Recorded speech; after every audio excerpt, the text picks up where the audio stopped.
আমাদের কারোর সাথে হোয়াটসঅ্যাপে কথা বলতে গেলে বা চ্যাট করতে গেলে অথবা কল করতে গেলে কিন্তু তাদের নাম্বারটা সেভ করতে হয়।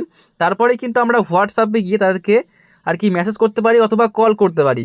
তো বন্ধুরা, আজকের পর থেকে আপনাকে আর কারো নাম্বার সেভ করতে হবে না, কারণ আপনি নাম্বার সেভ না করি যে কারোর সাথে কল করতে পারবেন বা চ্যাট করতে পারবেন বা আপনি ভিডিও কলও করতে পারবেন। ঠিক আছে, তো এই ট্রিক্সটা আপনাদেরকে দেখাচ্ছি, অবশ্যই আপনি শিখে রাখুন, কারণ এরকম ট্রিক্স হয়তো আপনারা অনেকেই জানেন না।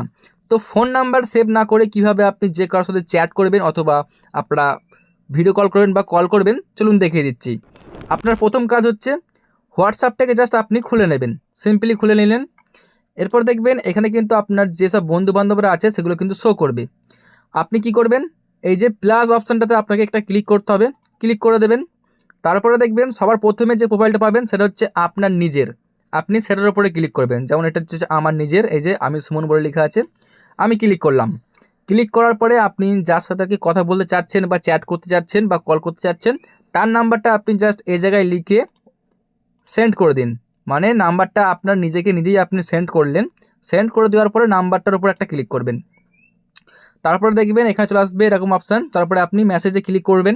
এরপর মনে করুন যে আপনি হাই লিখবেন একটা, মনে করুন আমি একটা কিছু লিখছি, জাস্ট এই যে লিখে সেন্ড করলাম, চলে গেল।